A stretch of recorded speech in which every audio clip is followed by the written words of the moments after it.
I used to think I was too much, too emotional, too sensitive, too intense, too passionate, too loud in my joy, and too quiet in my pain.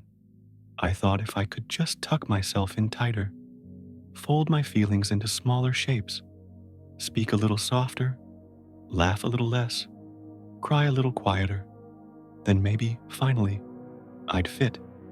Maybe I wouldn't spill over so easily. Maybe they would stay. But no matter how small I made myself, I was still too much. Too much for the teacher who rolled her eyes at my questions. Too much for the friend who called me too dramatic when I tried to open up. Too much for the family members who taught love in conditions and silence.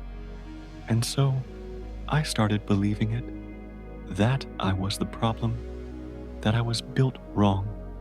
There's a particular kind of loneliness that comes from feeling like your very being is an inconvenience. It doesn't scream. It just settles into the corners of your life like dust. Quiet, unnoticed, but always there. You stop reaching out. You apologize for things that don't need apologies. You say, "I'm fine," when you're not, just to avoid hearing that tired sigh of exasperation. You learn to dim. You learn to shrink. You learn to erase your edges, sand them down until you're nothing sharp, nothing loud, nothing real. But you also start to disappear. And one day, you wake up and realize you don't even recognize your own voice anymore. That was me, for years. Until one ordinary evening, everything cracked open. I was sitting on the floor of my apartment, alone again.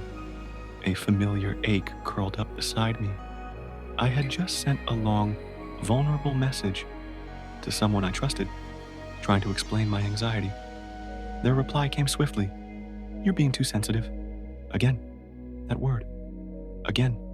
It hit harder than any insult ever could. I put my phone down. I stared at the ceiling. I didn't cry. I didn't argue. I just sat, numb and still. And in that quiet, a strange question bubbled up from somewhere deep inside me. What if you're not too much? What if they're just not enough?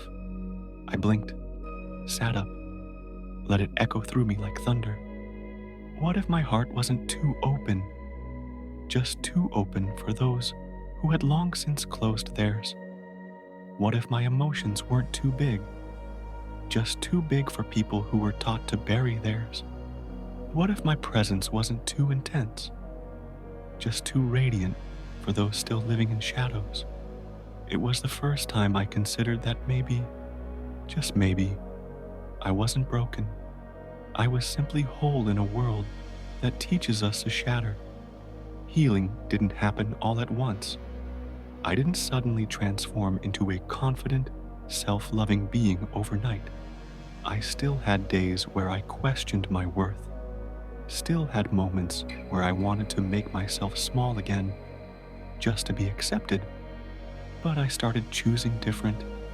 I stopped chasing after people who couldn't hold space for me. I stopped translating my emotions into versions that made others comfortable. I started honoring my too muchness, not as a flaw, but as my fingerprint. I learned that the people who truly love you won't ask you to fragment yourself. They won't flinch when you cry. They won't laugh when you dream too big. They won't silence your stories or scoff at your sensitivity. They'll lean in. They'll hold space. They'll say, "I see you, and I'm not going anywhere." There is power in being fully seen and still fully loved. But the first person who has to do that is you.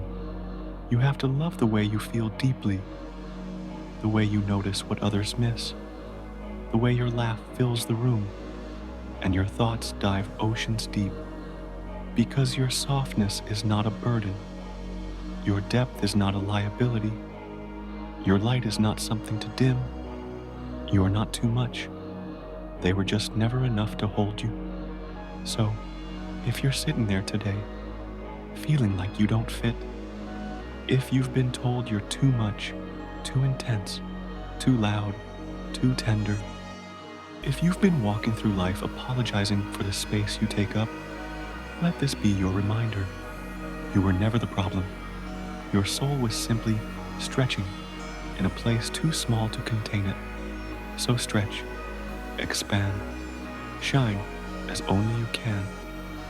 The ones who can hold all of you, they exist, but you'll only find them if you stop shrinking.